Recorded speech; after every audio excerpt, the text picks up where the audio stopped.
Okay, now I'm going to go over my workflow for modeling props and various accessories for the costume. And I'm not going to go over every single item, but hopefully this will give you a good insight on my workflow. So to start, I'm really just using basic box modeling for all my elements. I'm going to start out with the sunglasses right now. And what I like to do is I always start with primitives because they're the basis for all of our all of our shapes, basically. So if you duplicate special and you instance them, sometimes it's really nice to see what the other side's going to look like when you start designing elements.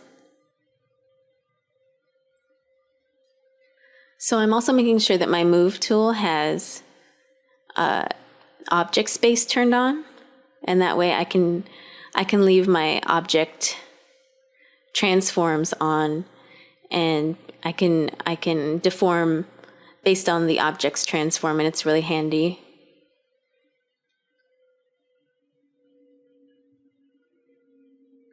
So now I'm just snapping to the center and just sort of simultaneously designing what my glasses are going to look like. And I'm using reference from my contact sheet to try to match the shapes that I'm seeing. And just like sculpting, I start from the lowest res shape possible. That way it's really easy to make big changes early on, and also to nail the design as early as possible. So just using soft select to manipulate. See how low res I'm leaving some of this stuff? I'm just going to keep doing that and then testing it with subdiv preview and add edges as I go.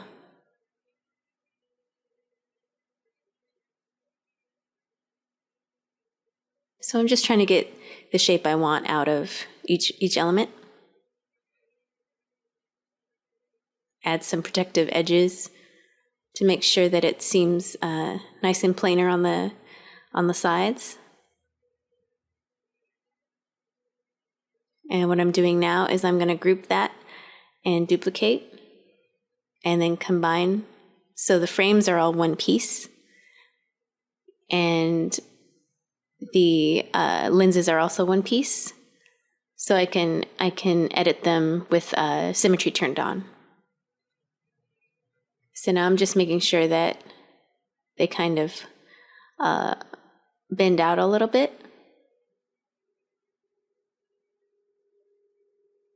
And I'm just going to continue designing and editing using my object mode and staying as low res as I can.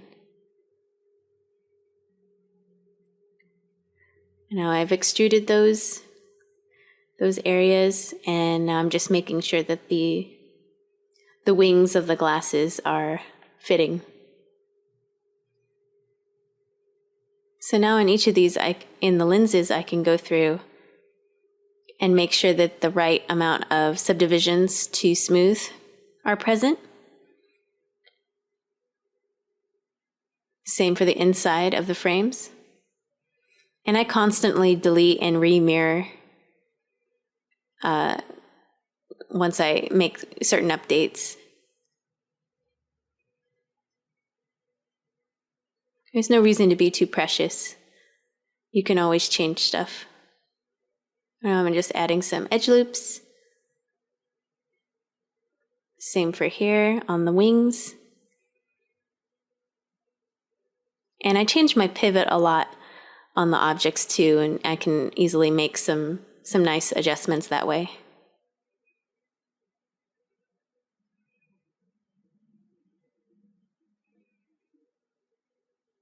So now I can easily just extrude the object.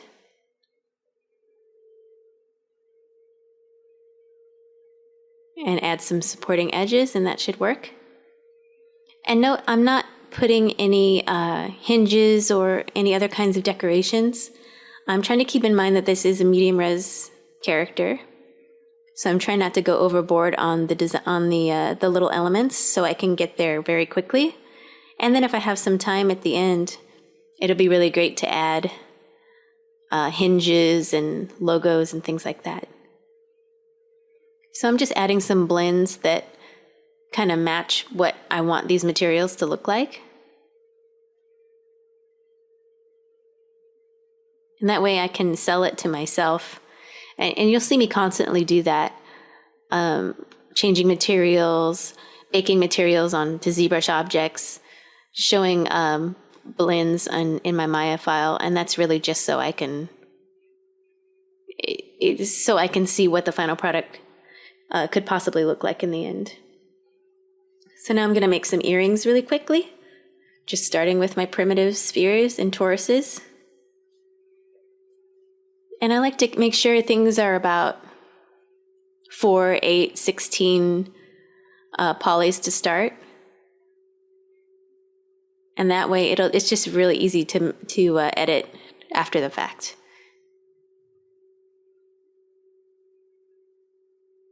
I never want to have a primitive start out with an odd number. It just doesn't make much sense.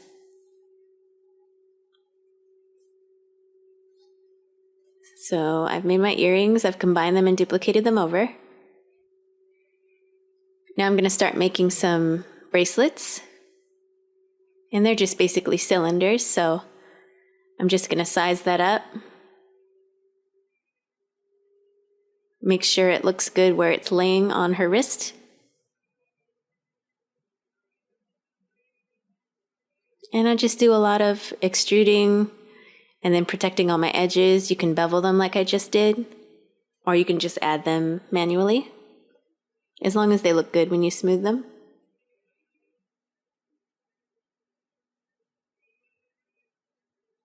So I'm just kind of making sure that it's kind of laying on her wrist naturally, and that it's as tight as it needs to be to sell what it is. So right now with the watch, I'm just trying to make sure that each element is lying on her wrist properly. To start the watch, I'm just kind of putting on a temp watch base that sits 90 degrees perpendicular from the strap. And then I can start designing small elements of the watch, like the little ticks. I might want to zero out this piece while I duplicate around the y-axis.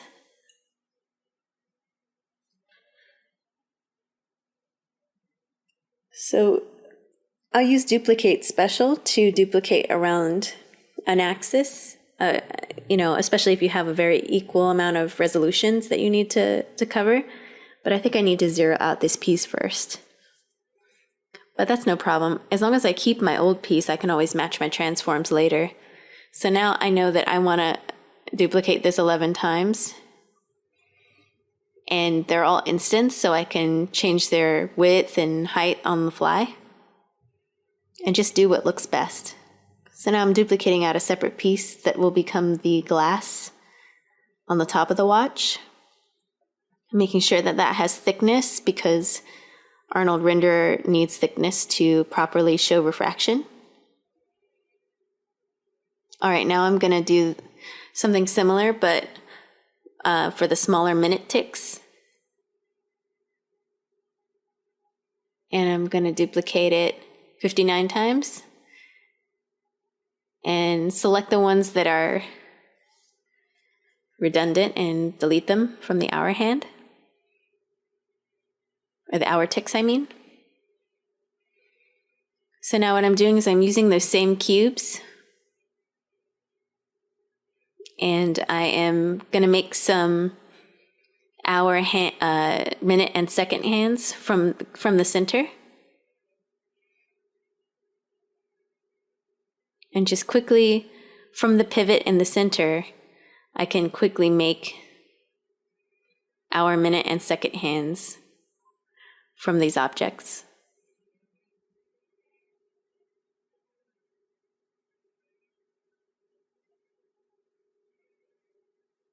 I'm just making sure that hinge works. And then I'm going to combine all my ticks. I'm going to group that watch base. And then I want to match the transforms to the rotated one that I duplicated it. There we go. So now I'm just separating the face so I can put a different material and texture on there.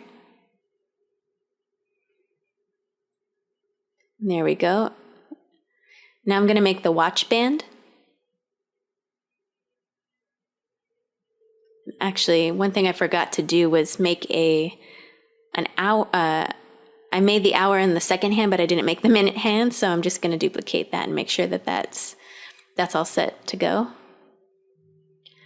And now I'm going to add little elements of where the watch band connects to the watch base area. So when in doubt of how to model a certain element, always go with the most realistic approach. So if it's two separate objects, make them into two separate objects. That's the easiest way. That's the easiest rule of thumb to make sure that you have something that looks and feels correct. So I'm just making those little wedges so that my watch band can go through them. Duplicating those to the other side and group all those together and match rotation. And now I can see that my strap's a bit thick for those. So I'm going to make them thinner and then widen the little notches. I'm trying my best to make sure things are fitting together the way I want.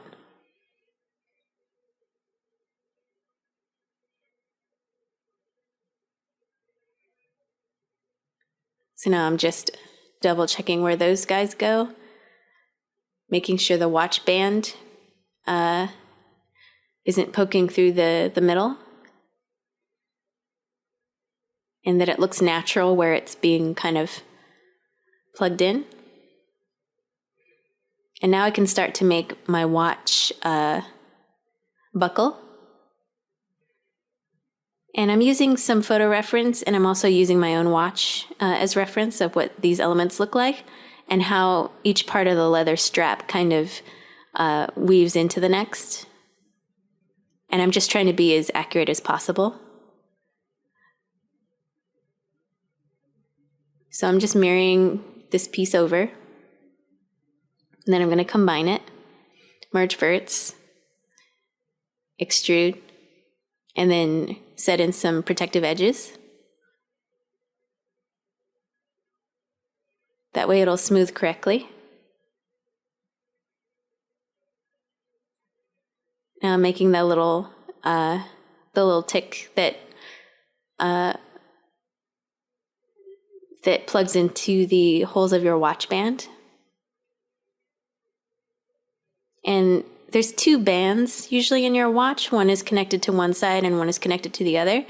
So I'm just deleting one of those so I can loop it exactly the way it would be if it was a real object.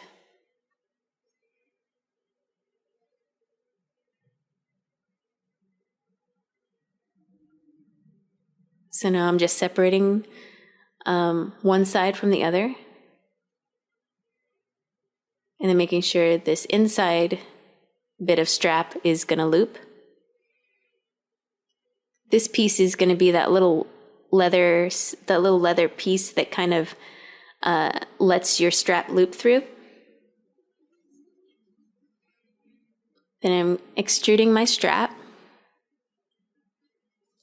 And then just kind of putting the little loop where I need it to go. Putting in some supporting edges for my strap. Using soft select to kind of separate it from its neighbor. And now I'm just making the loop making some protective edges on the loop so it smooths. And now the loop looks like leather, and I can just duplicate that, and it's pretty close to how a real watch band kind of works. I'm just adding some supporting edges to the little tick, and now my whole watch object kind of makes sense, and then I just match my rotation from before and adjust accordingly. All right, now I'm going to move on to the rings. So I'm just going to start with a cylinder, 16 spans. Just going to kind of position it based on my primary clothing reference.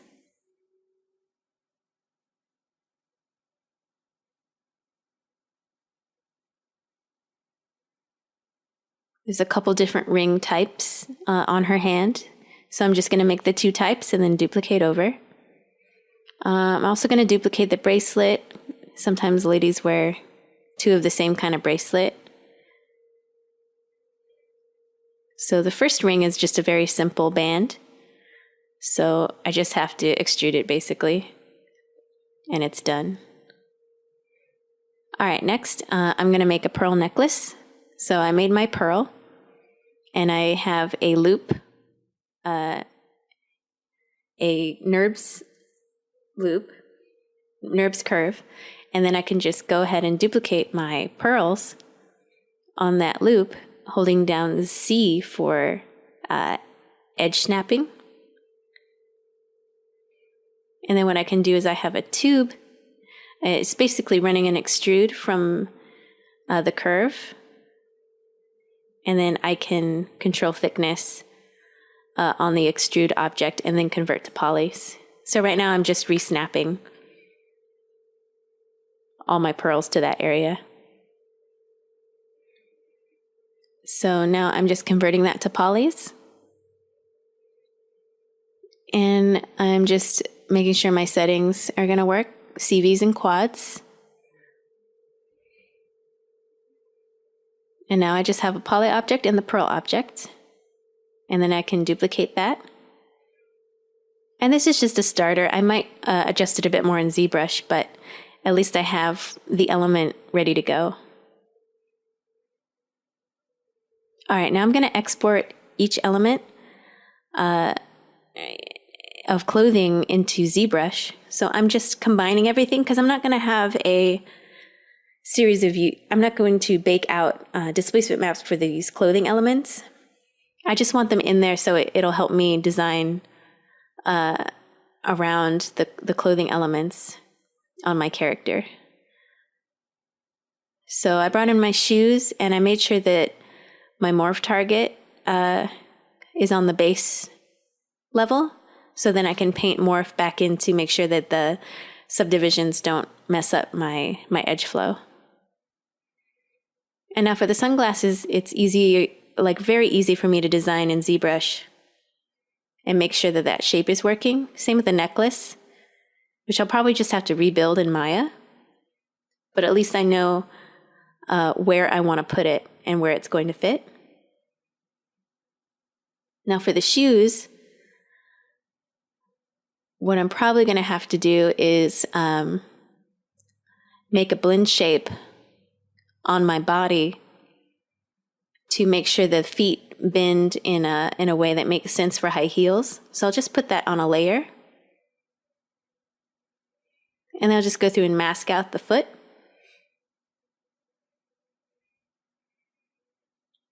And I use rotate just to rotate the feet and get them into a position that makes sense in a high heel shoe. Raise my calves a bit.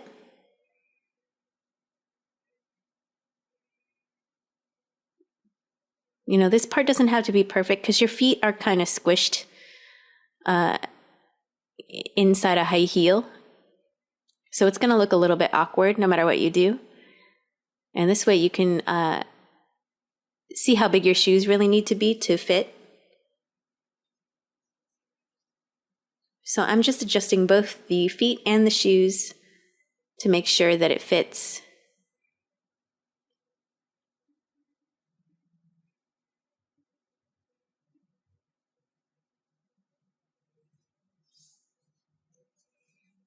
Just turning on transparent so I can see the feet underneath. And I'm just making sure that they're pushed inside the shoe's geo.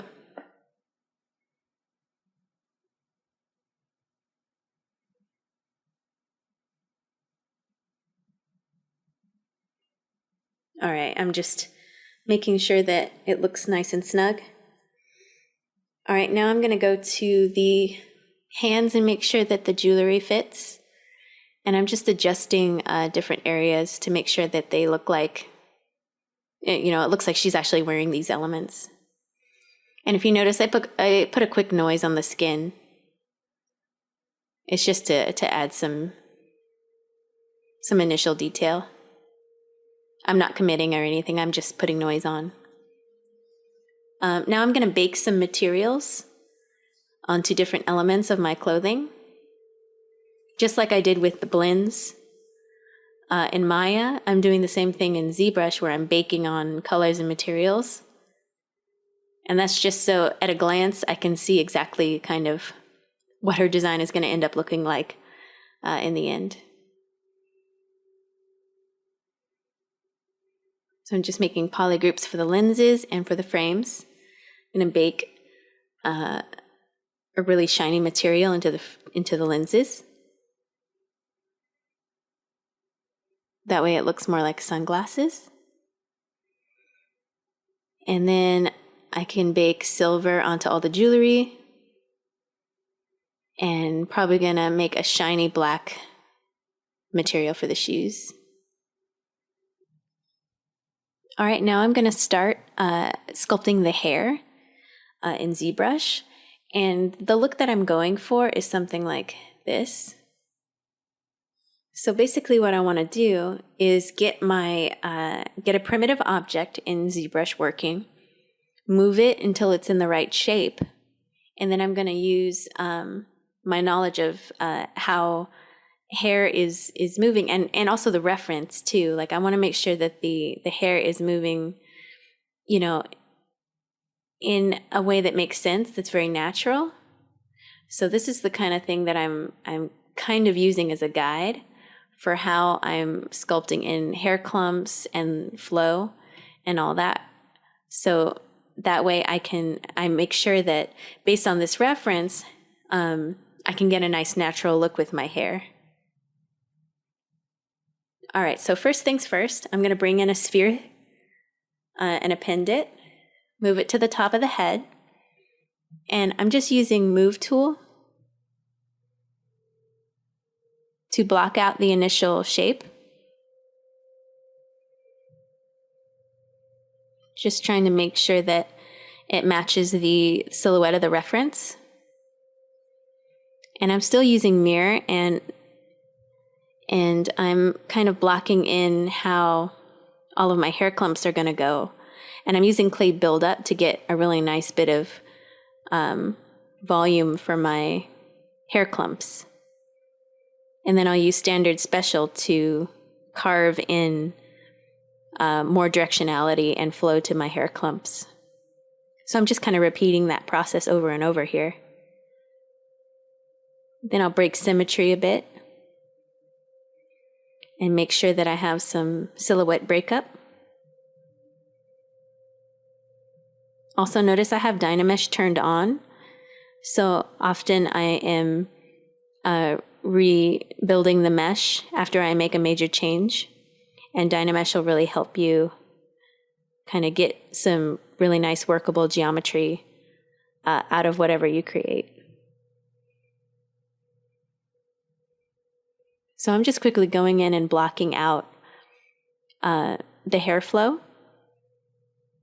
And keep in mind, this is not usually going to be for final. This is just kind of how you're going to present your character before a hair artist gets to it. You can kind of design the hairstyle yourself.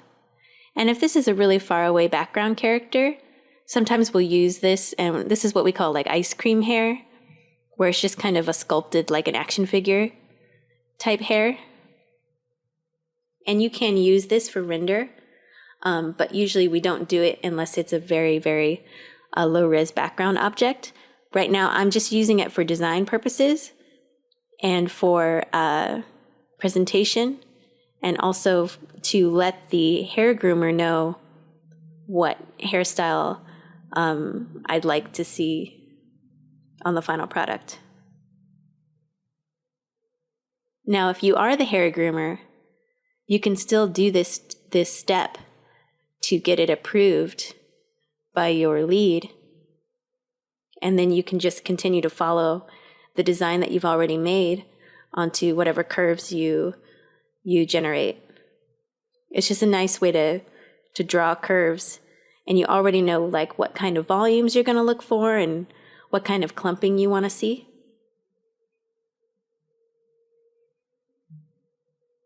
So I'm just going to continue to build volume in the clumps and then dig out some detail. And I just keep doing that, up-resing, doing it again, up-resing, doing it again. It's just building on layers of detail.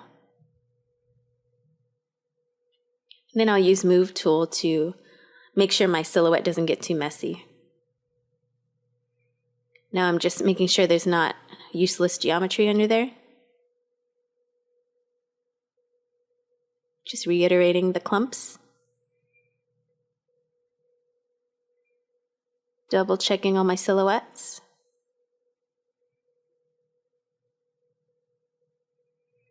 And then adding a few more strands of detail.